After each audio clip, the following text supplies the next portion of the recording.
Buenos días, ¿qué tal? ¿Habéis descansado bien o qué? Porque ayer vi a más de uno lesionado con los juegos, madre mía. Tengo una curiosidad, ¿cuál fue el premio? Es- Yo no quiero decir nada, pero yo escucho por ahí que un viaje al Caribe, pero no sé, no sé. Bueno, pues nada, no. Una ventaja que vais a tener conmigo es que los sermones son súper cortos, son reflexiones muy directas, muy claras, y creo que hoy con más intención, ¿no? Porque está ahora lo de la excursión. Y bueno, sin más, ayer estuvimos viendo que la contracultura del reino comienza en el corazón, ¿vale? Como dije, pues son 4 sermones, todos en base al Sermón del Monte, y está dividido en 4 bloques temáticos, ¿no? Contracultura en el corazón, que fue lo que vimos ayer, y hoy es contracultura en las relaciones, ¿vale? Y Jesús, vuelvo a repetir esto, inició el Sermón del Monte mostrándonos que las bienaventuranzas no son una lista de virtudes para convertirnos en mejores personas. No se trata de eso. Son el retrato del carácter que Dios forma a quienes pertenecen a su reino. Un carácter que este mundo muchas veces rechaza o considera poco deseable. Quienes pertenecen al reino del Señor abrazan esas cualidades, entre comillas, que este mundo desprecia y permite que Dios las utilice para llevarnos por un proceso de transformación que comienza, como decía ayer, en el interior, en nuestro interior. Y ese proceso se inicia cuando reconocemos, ayer hablábamos de 4 bienaventuranzas, que la primera decía que había que reconocer nuestra pobreza espiritual. Ese reconocimiento produce quebrantamiento. Ese quebrantamiento forma en nosotros un corazón manso, humilde, y desde esa humildad nace una profunda hambre y sed de justicia, pero no una hambre y sed de justicia cualquiera, sino hambre y sed de justicia de Dios, ¿vale? Pero Jesús no terminó ahí. El Señor no transforma nuestro corazón para dejarlo encerrado en sí mismo. Lo que Dios hace en el interior siempre termina manifestándose en el exterior. Y el primer lugar donde esa transformación se hace visible es en nuestras relaciones. Por eso las siguientes bienaventuranzas nos muestran que un corazón transformado inevitablemente produce una manera diferente de relacionarnos. Y eso se refleja en nuestras acciones, en nuestras actitudes y obviamente en la forma en cómo nos comportamos con la gente que está en nuestro entorno. Escucharme, cuando la Biblia habla de prójimo, no hace referencia solamente a los creyentes. Prójimo es todos el mundo, todos, ¿vale? Y precisamente, vuelvo a insistir, esta parte de este sermón, su enfoque será contracultura en las relaciones. Y Mateo 5, del 7 al 9, dice, bienaventurados los misericordiosos, porque ellos alcanzarán misericordia. Bienaventurados los de limpio corazón, porque ellos verán a Dios. Bienaventurados los pacificadores, porque ellos serán llamados hijos de Dios. Pero ¿qué quiere decir exactamente bienaventurados los misericordiosos? ¿Qué es realmente la misericordia? Porque la misericordia es mucho más que sentir lástima por alguien. Es hacer propio el dolor del otro de tal manera que ese dolor tan empático nos impulse a actuar. Porque misericordia, la misericordia, tiene rostro, tiene manos y tiene pies. No permanece simplemente a la distancia observando. No, la misericordia conforme al Evangelio es una misericordia que se acerca, se involucra y actúa. Y la mayor definición de misericordia no la encontramos en el diccionario, la encontramos en la persona de Jesucristo. Él hizo visible la misericordia de Dios. Jesús no se limitó a compadecerse de nuestra condición, no nos contempló desde lejos. Él entró en nuestra historia, se acercó y actuó. Por eso el Evangelio no comienza, y esto me encanta, el Evangelio no comienza con el hombre buscando a Dios, sino que con Dios buscando al hombre.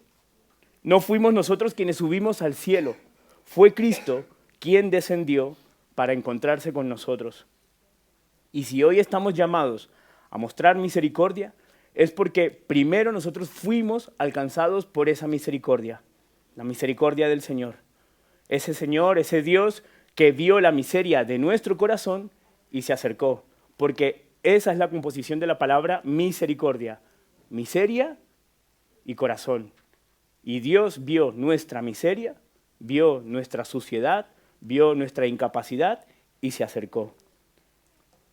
Recordemos que las primeras palabras del ministerio público de Jesús fue: el reino de los cielos se ha acercado.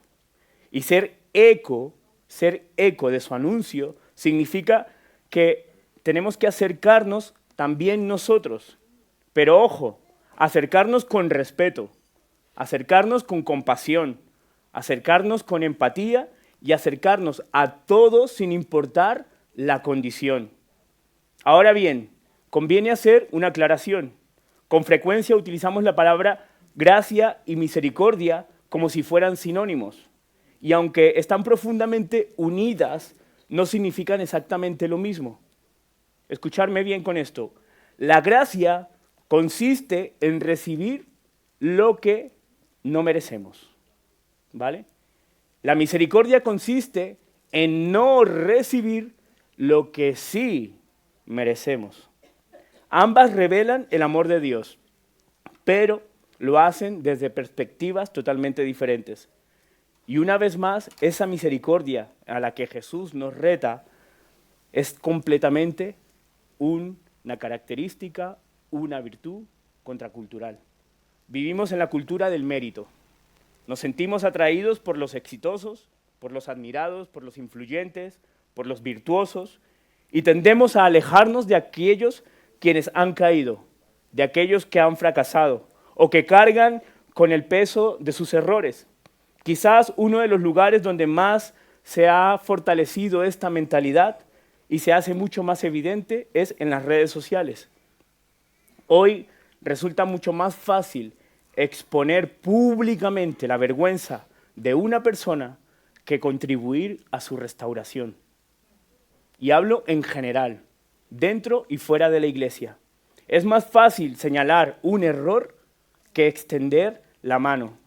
Es más fácil bloquear que restaurar. Es más fácil eliminar que reconciliar. Es más fácil condenar que acompañar. Un solo fallo suele bastar para etiquetar a una persona para siempre.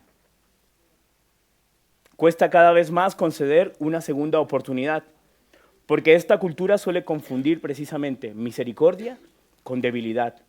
Pero Jesús vuelve a desafiar la lógica de este tiempo, de este mundo, y nos presenta la contracultura del reino, y nos llama a tratar a las personas recordando cómo Dios nos ha tratado a nosotros.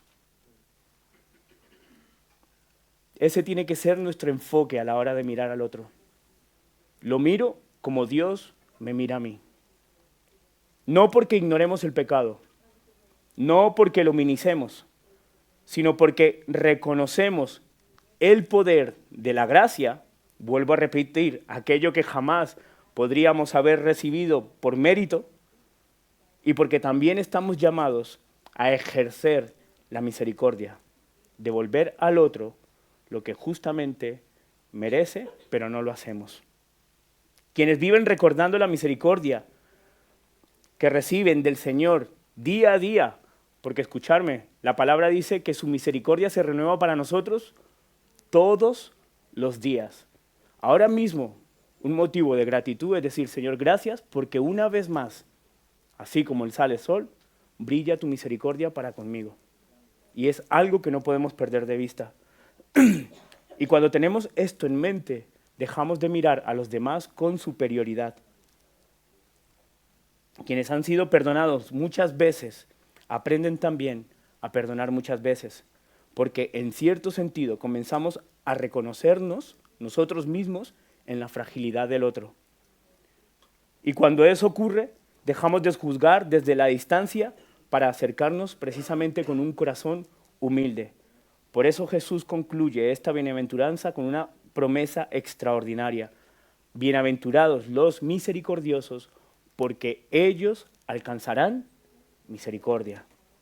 Y esa misericordia es la que transforma nuestro interior, pero esa transformación no termina allí, porque un corazón misericordioso también necesita ser un corazón limpio.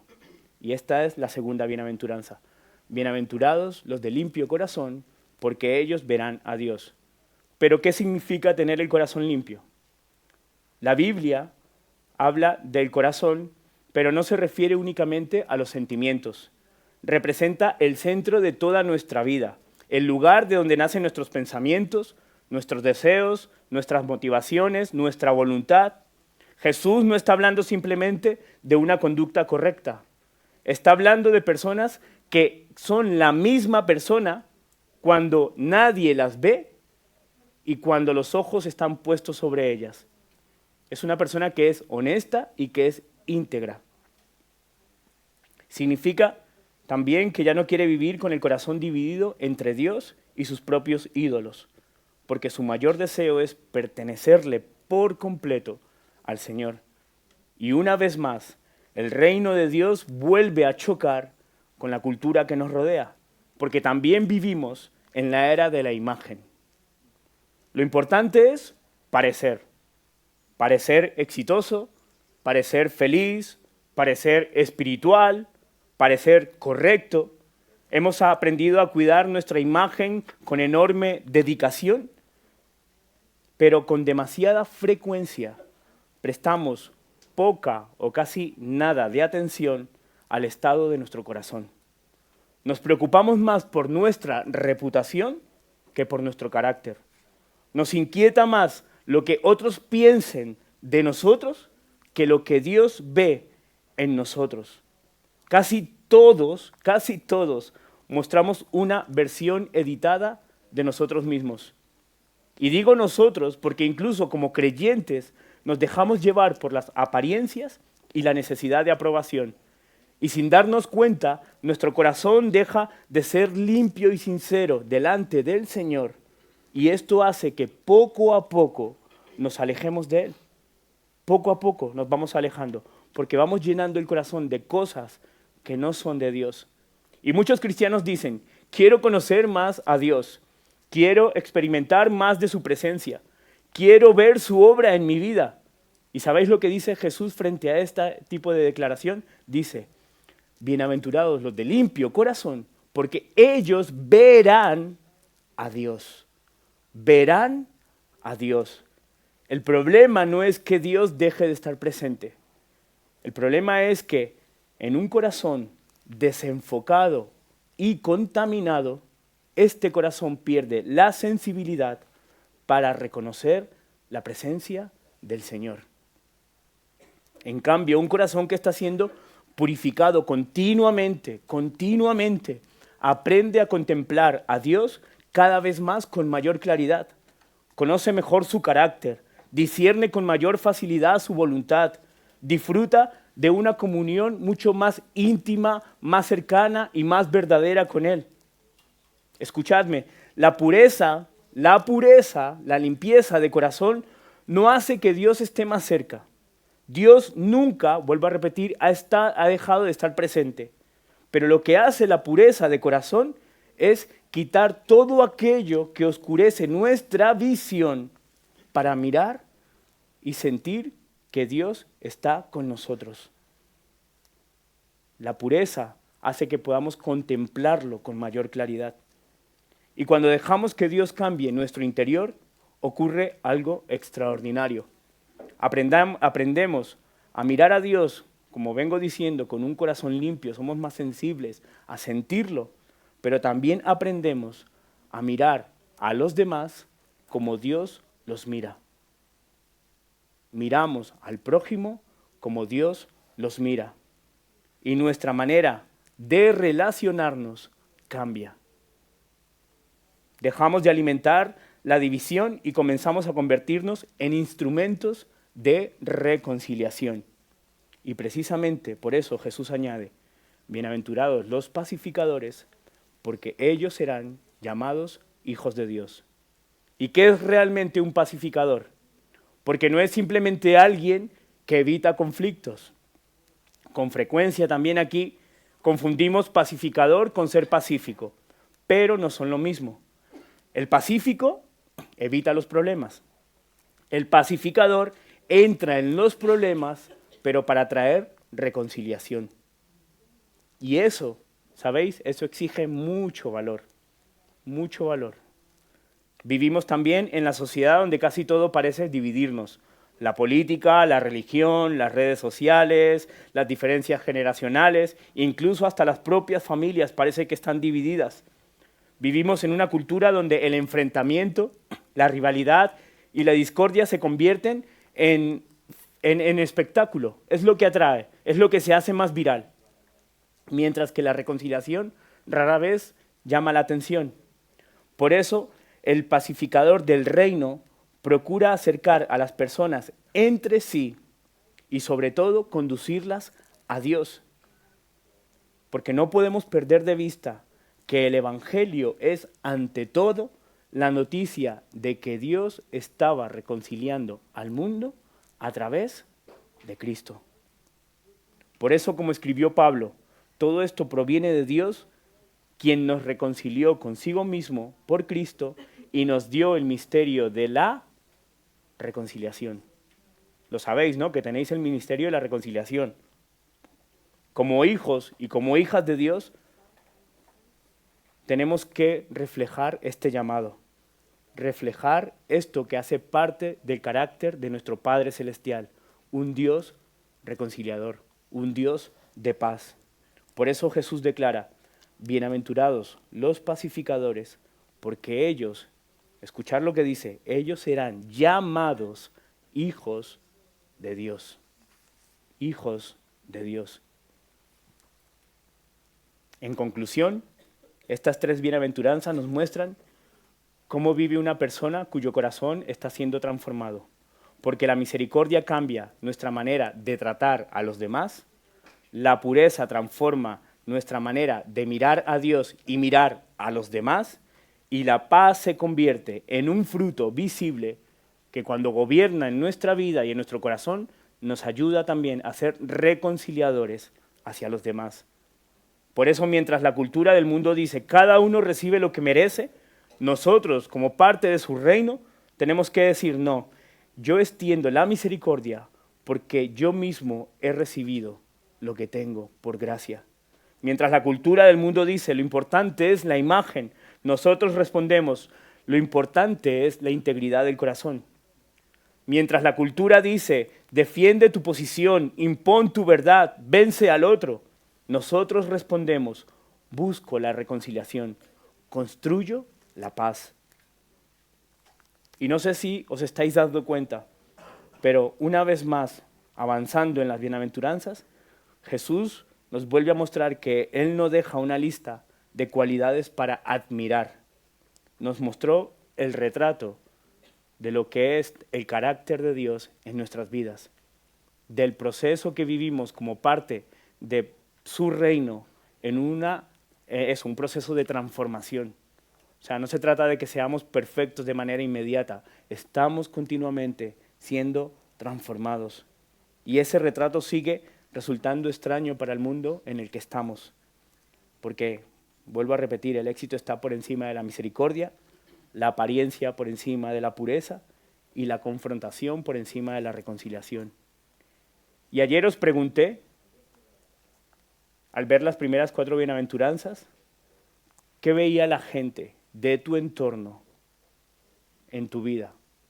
Si la gente era capaz de reconocer que eres evidencia de que perteneces a un reino diferente. Y hoy quiero terminar con esta pregunta. ¿Puede la gente reconocer el carácter de Cristo por la manera en cómo os relacionáis con ellos? Porque el mundo nunca leerá el Sermón del Monte primeramente. leerá primero vuestras vidas. Pero quiero terminar con una advertencia, ¿vale? Porque vivir de esta manera tiene un precio. Porque un mundo que no comparte los valores del reino difícilmente aplaudirá a quienes sí lo hacen. No solo estamos llamados a tener un corazón diferente y a construir relaciones diferentes, también estamos llamados a permanecer fieles cuando esas relaciones nos cuesten rechazo, incompresión o persecución. Y precisamente esta es la última característica de las bienaventuranzas que Jesús presenta en el Sermón del Monte.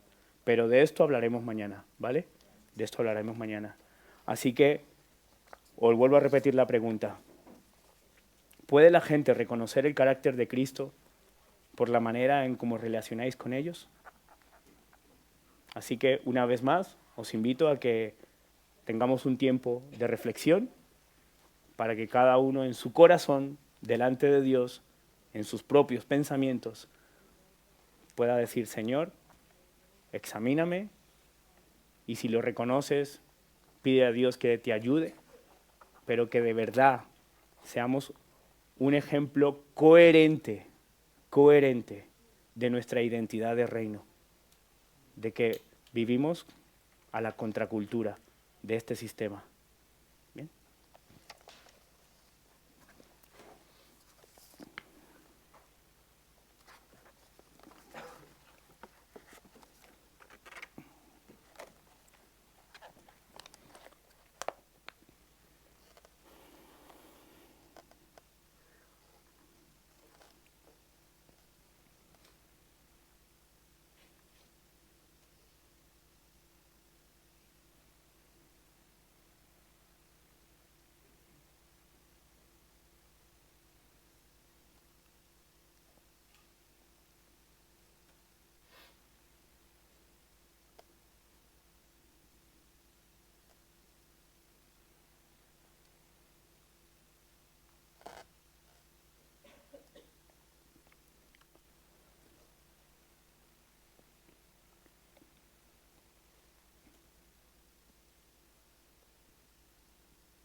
Señor, tú conoces nuestra mente, tú conoces nuestro corazón, tú conoces nuestra vida, tú conoces nuestras relaciones.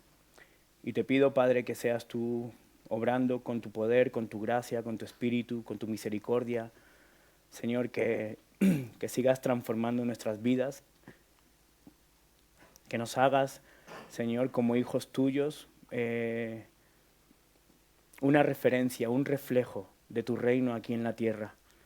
Que así como Jesús proclamó que el reino de los cielos se ha acercado, pues que nosotros podamos también ser un testimonio vivo de ese mensaje, de esa misericordia, de esa gracia, de ese perdón, de esa paz, de esa justicia. Señor, obra en nuestras vidas, trae restauración, Señor, con las personas que reconocemos que no nos llevamos bien o que nos cuestan o que no hemos perdonado. Señor, que en la manera en cómo nos relacionamos con nuestro entorno, nunca perdamos de vista que estamos llamados a dar de lo que recibimos de tu parte día a día, Señor. De tu perdón, de tu misericordia infinita que se renueva una vez más. Que aprendamos a mirar, Señor, a nuestro prójimo como tú los ves. Y que tengamos, Señor, la virtud, la valentía de traer paz, reconciliación entre las personas, pero sobre todo entre tú y ellos. En el nombre de Cristo Jesús. Amén.